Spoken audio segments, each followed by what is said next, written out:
Assalamualaikum warahmatullahi wabarakatuh. Waalaikumsalam. Bahagia sejahtera buat kita semua. Jumpa lagi dengan channel informasi Amang Lawak. Kali ini saya berada di kawasan Pacar Kelit, Surabaya, di Depot Gunung Sadi.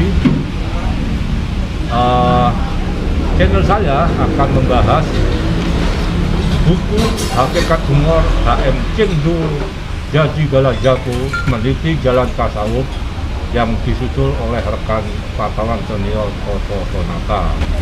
Nah, buku ini telah di soft launching sekitar seminggu yang lalu dalam rangkaian jumpa pers dengan sejumlah wartawan di Surabaya.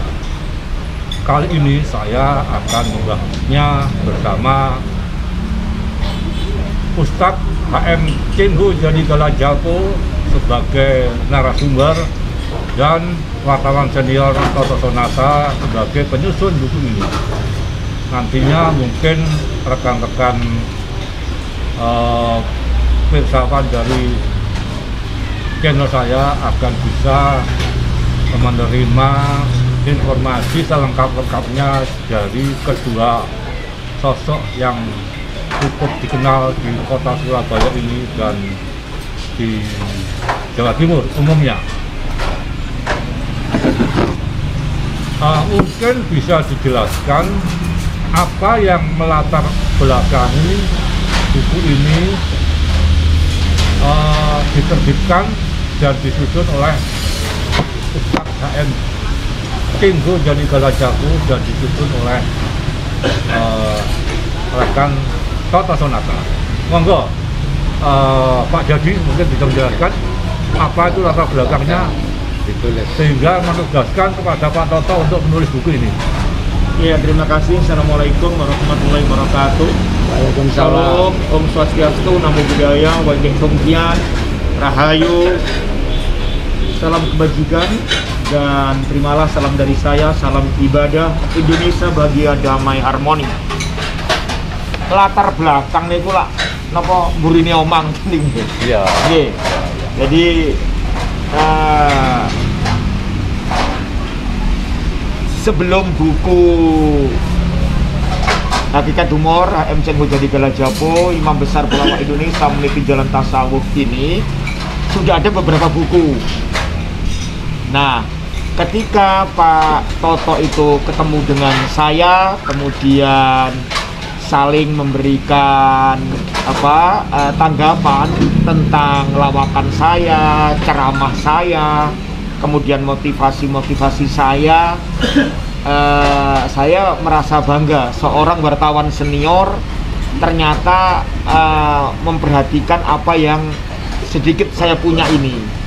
Nah, dari situ beliau kemudian menyampaikan keinginannya, Eman ini kalau tidak dibukukan begitu, sayang nanti kalau hanya sekedar menjadi tontonan, ya kan? Karena kalau tontonan itu tuntunannya bisa segera lenyap. Tetapi kalau buku sampai si empunya ini meninggal, pemikiran-pemikiran yang pernah disampaikan ke khalayak umum itu akan terus abadi. Nah, dari situlah kemudian saya bertanya, Pak Toto, apa yang harus ditulis dari saya ini apa? Kan sudah sekian. Ada 30 tahun banyak di Jawa Pos, ada pelawak penuntun lagu di segala waktu, ada Surabaya dahsyat, ada pesan-pesan puasa Imam Besar Pelawak Indonesia dan lain sebagainya.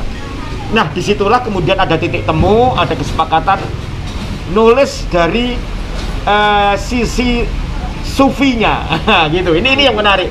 Bagaimana pelawak itu dihubungkan dengan dunia tasawuf. Ini yang monggo kalau begitu, karena itu yang belum ditulis kan begitu. Seperti itu. Ya, kemudian bagaimana Pak Toto menyikapi ide gagasan Ustadz Jadi ini? Ini saya sambil makan Ya. kucing ya. Ya. Baik. Jadi menurut pengamatan saya bahwa Cak Jadi ini seorang pelawak yang lain daripada yang lain. Saya sudah hampir 50 tahun, bahkan lebih mengamati dunia lawak di Surabaya, terutama yang informal. Iya. Mulai Markeso dulu. Jadi Markeso itu juga menarik. Itu juga saya amati. Terus ada macam-macam pelawak di Surabaya, silih berganti. Tiap generasi, tiap era itu datang pelawak. Dan tiba masanya Cak Jadi ini. Tadinya ya biasa-biasa saja ketika masih grup di Galajapo. Ketika beliau tampil tunggal dan menjadi MC, dan itu sering saya saksikan. Dan pertama yang saya tahu itu Cak Jadi ini jadi MC bukunya salah seorang redaktur atau pemimpin redaksi Pos Kota. Siapa itu Pak? Di PWI. Di PWI, Gedung Persatuan Wartawan. Pak Sofian Lubis. Sofian Lubis. Lah itu menarik. Dan sering Cak Jadi ini saya amati diam-diam jadi MC, jadi lawak, jadi penceramah agama. Lah ini sejauh yang saya tahu belum ada pelawak yang seperti itu gitu. Ngelawak ya ngelawak. Jadi apa itu namanya, dai ya dai, MC ya MC. Jadi yang apa itu tergabung menjadi satu adalah Cak Jadi. Nah, itu pertama yang menjadi dasar saya ketertarikan pada Cak Jadi. Nah, omong-omongan ini supaya enak, saya tak pesen minum. Monggo. Kesempatan di warungnya Bumus. Iya. Monggo. Nah, Cak Jadi ini ya seorang tokoh, sosok. Dan bukunya banyak, jarang orang Surabaya yang bukunya banyak. Betapapun tokohnya dia, yang saya tahu bukunya banyak ya Dahlan Eskan, itu bekas pemimpin Jawa Pos. Itu Mbak ya. Tiap orang nulis buku tentang dia. Lah Cak Jadi itu hampir seperti itu. Saya lihat kalau Pak Dahlan ini bukunya banyak yang nulis macam-macam ya, termasuk Mbak, mungkin pengantar-pengantarnya itu dari Pak Amang. Terus saya mungkin Pak Amang juga jadi editor bukunya Jupri yang nulis Aqua. Tapi itu yang sponsori Aqua, dan itu Pak Dahlan yang ditulis. Itu kalau tidak salah judulnya Tertawa Setengah Mati Begitu. Ya. Jadi Cak Jadi disitulah. Jadi sebuah fenomena di Surabaya, jarang terjadi seorang pelawak yang bisa ngerangkep macam-macam. Ngerangkep macam-macam itu. Ya MC, ya batu ya. Ya pokoknya anulah. Tampil di ruang publik lah.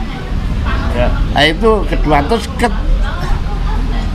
selanjutnya Cak Jadi ini sudah sampai pada tahapan tidak hanya Matur nuwun di dunia apa ya? Matur nuwun.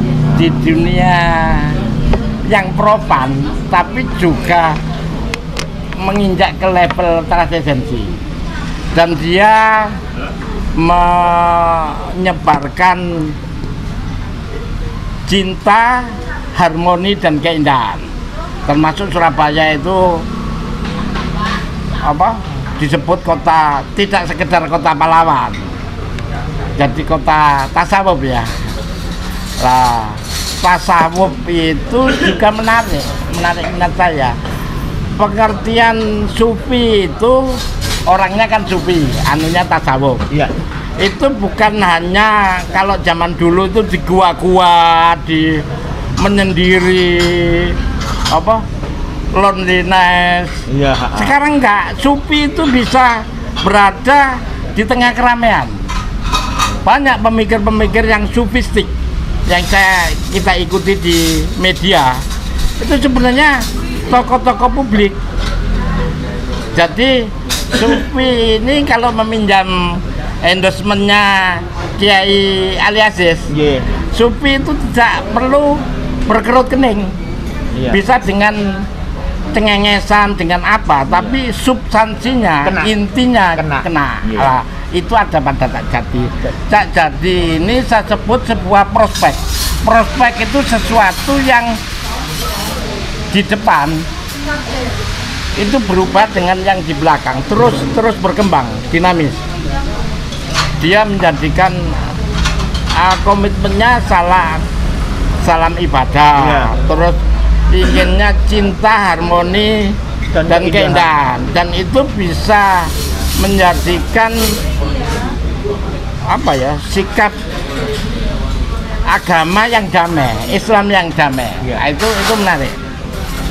Ya tentu nggak bisa saya ceritakan secara keseluruhan. Nanti bukunya nggak dibaca. Bukunya itu ada di buku, itu saya jelaskan di buku.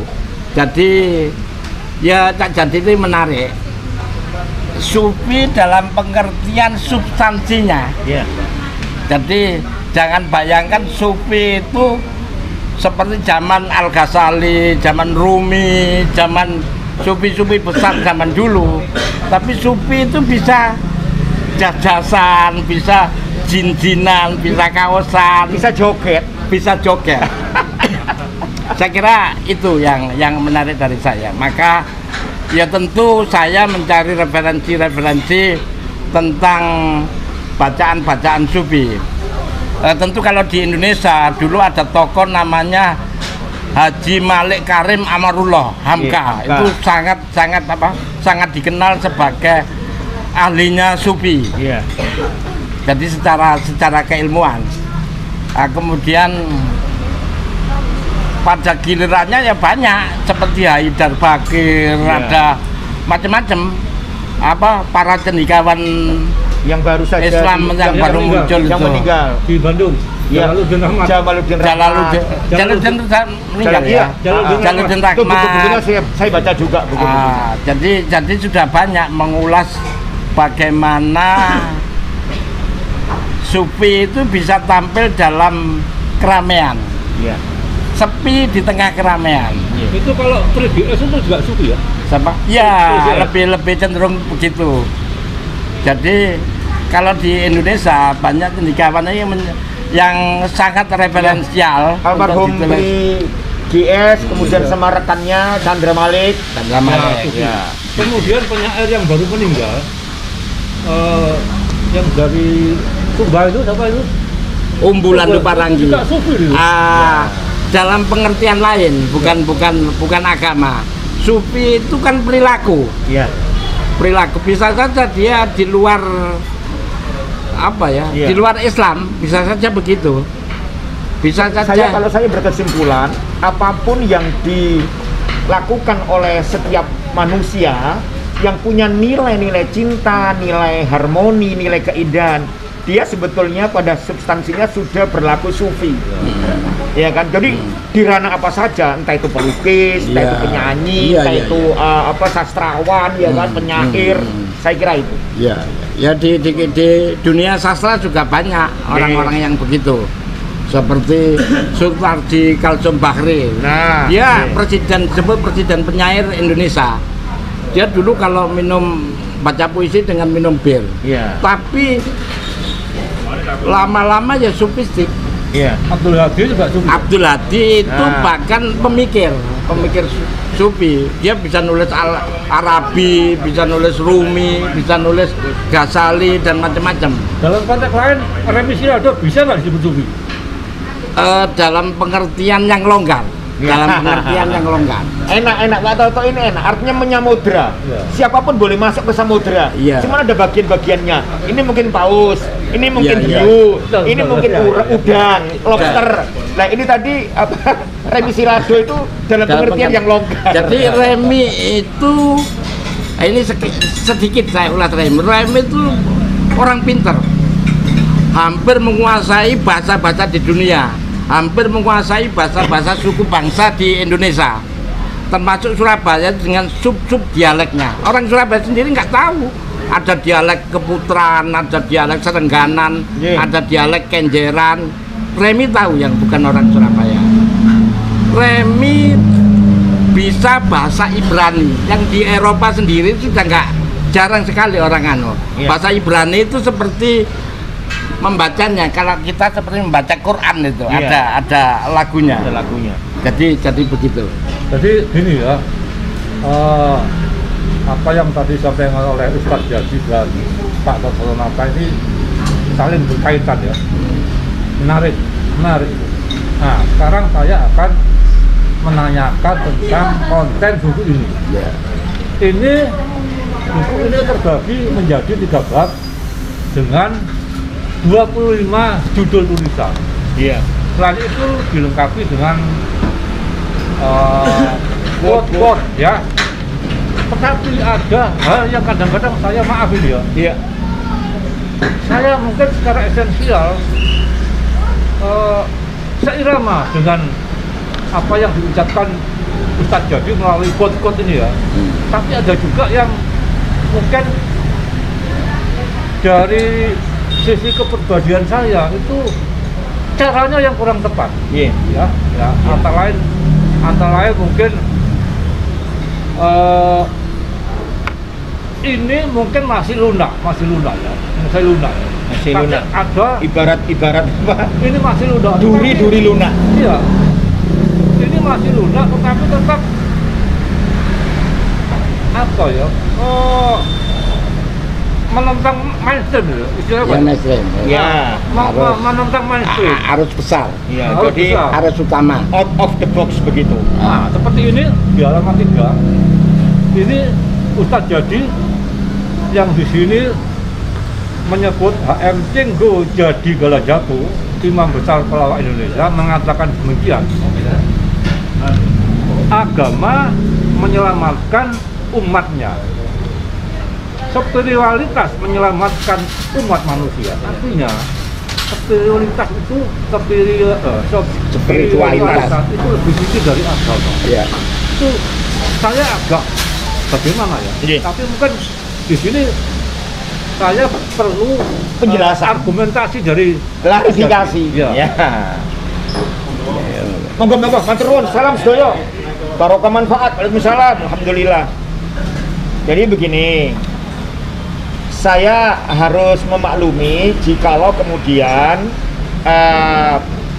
para pembaca itu ada yang memang tidak pas menerimanya, dikarenakan saya yakin ini hal-hal yang atau baru dibaca atau baru didengar sehingga masih gagap, perlu waktu ya.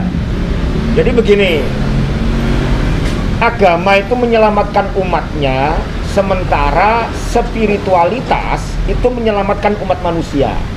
Begini, kalau kita berdoa, sering doa itu ditujukan keselamatannya baik dunia maupun akhirat itu untuk yang seumat. Ya, untuk yang seumat. Ya, ini. Padahal di luar umat itu jauh lebih besar jumlahnya. Ya contoh, kalau kita muslim itu kalau secara global itu kita minoritas. Oh, Pak, Muslim mayoritas. Enggak.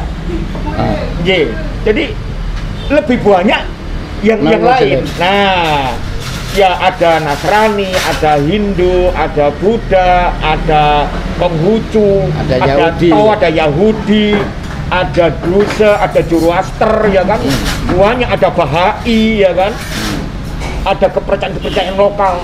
Jadi Islam itu minoritas secara global. Secara global.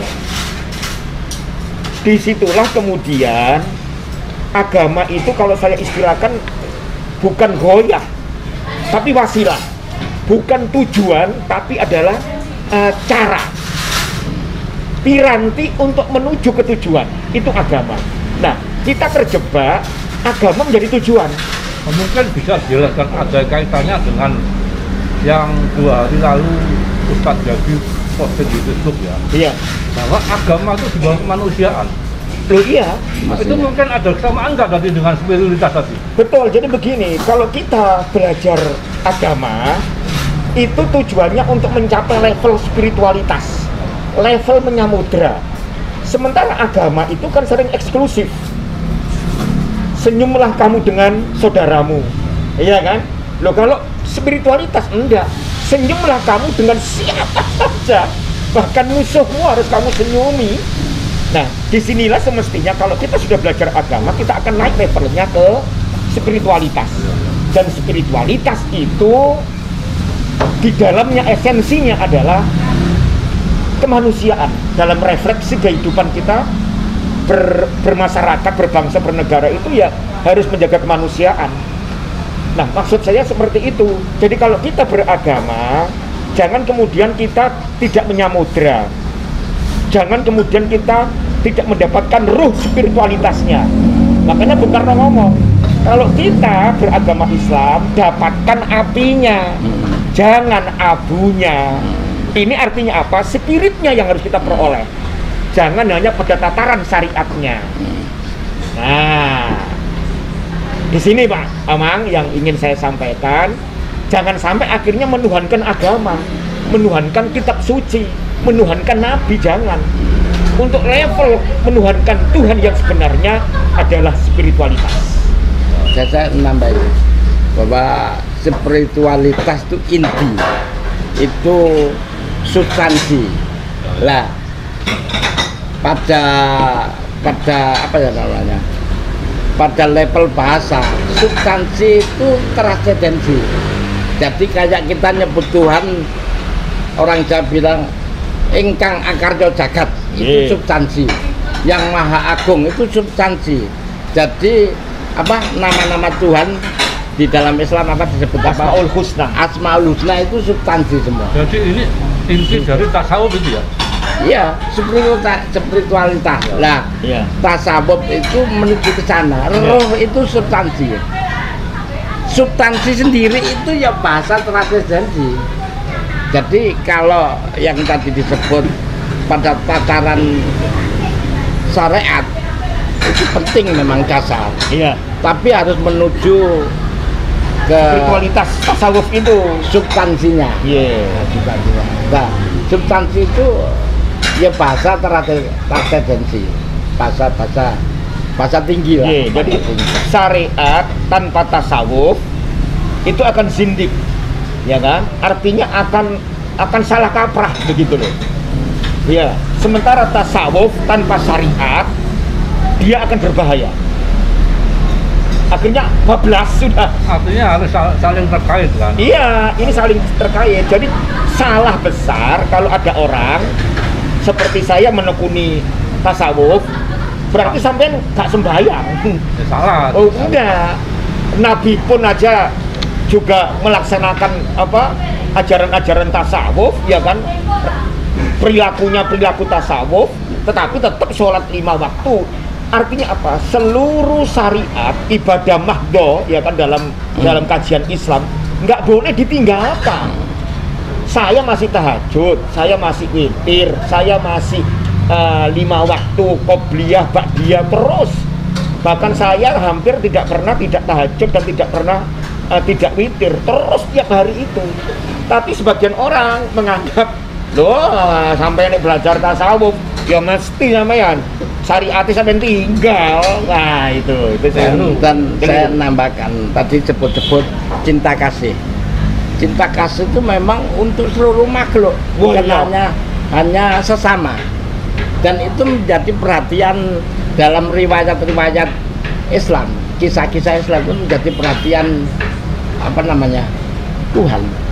Misalnya yang populer itu ada orang yang ibadah sholatnya bagus, zakatnya bagus, puasanya ya, bagus, terus segala yang disyaratkan itu bagus.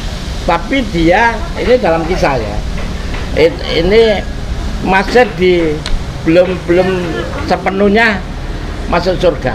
Lah ini ada seorang pelacur yang gara-gara memberi minum anjing yang kehausan, tiba-tiba dia bisa masuk surga. Karena itu substansi yang dia Ya, memberi jadi minum. mungkin ini kalau saya kaitkan dengan artikel yang judulnya tercantum pada halaman 94 itu bunyinya demikian, surga milik semua umat manusia. Ya. Nah, itu mungkin bisa dijelaskan rangkaian dengan yang tadi disampaikan Pak Toto. Gimana Ustaz? Baik. Surga milik semua umat manusia. Iya. Ini yang saya maksud, ini kajian spiritualitas. Ini sudah pada tataran tasawuf, pada tataran spiritualitas. Kalau tataran agama, oh enggak. Tataran agama enggak. Dimanapun, kalau kamu nggak agamanya seperti agama saya, yang nggak bisa masuk surga. Seperti itu. Jadi yang saya sampaikan adalah tataran tasawuf, tataran spiritualitas.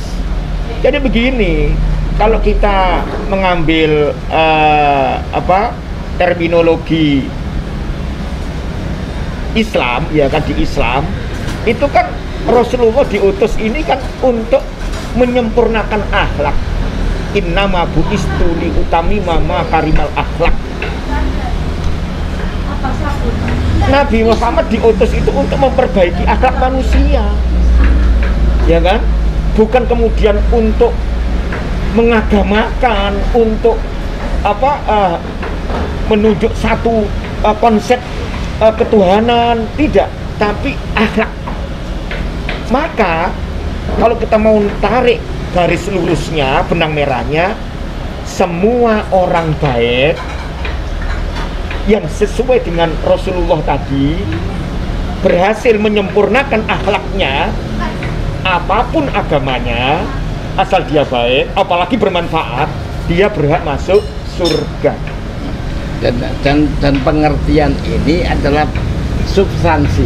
Ya, Substansinya seperti itu. jadi bayangkan begini, seandainya hanya satu agama, berarti banyak orang yang hidup sebelum agama lahir ini nggak bisa masuk surga. Ya, logika gampangnya. Ya. Agama ini kan ya sekitar 3.000, 4.000, 5.000 tahun, ya kan, sebelum Masehi. Bahkan kalau kita merujuk lagi, kehidupan manusia ini kan sudah ada jutaan tahun yang lalu. Nah, ini kan nggak ada agamanya, belum ada Islam, belum ada Kristen, belum ada Yahudi. Ya, contoh saja kehidupan di masa-masa Pleistosen, masa-masa zaman es, nggak ada agama. Nah, disinilah saya bermaksud dengan buku ini, beragama itu hanya wasilah untuk membuat kamu menyamudra, mencintai seluruh kehidupan. Nah, kalau mencintai berarti kamu harus berdoa, harus berharap dengan Rahman Rahimnya Allah, Tuhan yang Maha Esa. Bahkan saya berani mengatakan semua manusia masuk surga. Terus saya tambahkan juga, Kemudian dalam Islam sendiri ada kesalehan ritual dan kesalehan Sosial. Jadi dua-duanya itu harus komprehensif. Ya, makanya saya tulis di FB saya kan, sholatmu, puasamu, zakatmu, hajimu akan sia-sia. Sia-sia kalau tidak punya rasa welas asih. Ini ada seorang sahabat datang, ya Rasul, saya punya tetangga, ibadahnya khusyuk luar biasa, tapi dengan tetangga tidak baik. Apa beliau bilang? Beliau bukan umatku. Sudah, seperti itu sudah. Lah, buku itu Pak Amang penting, artinya di zaman kenabian terakhir ini, ya Nabi Muhammad Shallallahu Alaihi Wasallam itu sudah era membaca, karena itu diturunkan ayat Iqra itu. Ya. Jadi membaca sudah harus mengkaji, ya intelektual harus dibuka. Ya. Sudah nggak ada kesaktian terus klenik itu, semua harus dipecahkan dengan membaca. artinya ilmiah itu ya. Ilmiah, harus, beragama dengan akal sehat. Iya. Nah, untuk selamat dunia akhirat, beragama harus dengan akal sehat. Karena berilmu itu bisa tidak salah. Kalau orang tidak pakai ilmu, ya bisa ngawur. Misalnya saya contohkan, ini ada seorang, katakanlah pemimpin agama, ke zaman ada virus, ada apa, hama-hama tikus itu, dia cerita bahwa tikus itu dari langit. Dikirim dari, nah, itu kan ngawur, itu keliru. Dia tidak begitu, Ya, tidak begitu. jadi Jadi ilmu itu penting. Makanya sejak kenabian terakhir itu eranya era ilmu pengetahuan. Karena itu buku penting juga. Jadi Iqra itu adalah revolusi pengetahuan. Karena dengan Iqra itu kita akan membaca. Bayangkan, belum ada kitab, malaikat Jibril memerintah siapa? Nabi Muhammad untuk bacalah. Oh, posisi diwaca. Apalagi gak bisa baca. Iya lah, berarti apa? Mengkaji alam semesta ini yang disebut kemudian dengan ayat-ayat kauniyah. Buku saya yang disusun oleh Pak Toto ini, ya, Hakikat Humor HMC Ngojadi Galajapo, Imam Besar Pelawak Indonesia Meniti Jalan Tasawuf, dalam rangka bakti saya untuk negeri, dalam rangka ibadah saya selagi saya masih bisa menjadi khalifah di bumi. Artinya apa? Beragamalah dengan akal sehat. Beragama dengan akal sehat itu bisa ditempuh dengan tasawuf. Dan tasawuf tidak usah terlalu tinggi-tinggi. Walaupun saya disebut ustadz, saya tidak bisa menolak, tapi saya sejatinya adalah pelawak, penuntun lagu di segala waktu. Nah, jadi esensinya gampang aja lah. Tasawuf itu apa? Cinta kasih. Terus nanti grand launchingnya kapan itu? Tunggu sponsor. Ya mudah-mudahan akan banyak yang memberi sponsor, orang-orang yang tergerak. Amin. Ya, untuk karena menyebarkan cinta, harmoni dan keindahan. Karena itu adalah kebutuhan mendasar, basic need-nya orang Indonesia, bahkan sedunia. Maka saya kepingin buku ini bisa keliling Indonesia. Termasuk ke Ungaran dan Jember ya? Oh ya, 2 kota itu harus kita kunjungi. Demikianlah teman-teman perbincangan siang ini saya Amang Mawardi dengan Ustadz HMC Ngojadi Galajapo dan penyusun buku Hakikat Humor HMC Ngojadi Galajapo Meniti Jalan Tasawuf, yaitu Pak Toto Sonata. Assalamualaikum warahmatullahi wabarakatuh. Waalaikumsalam warahmatullahi wabarakatuh.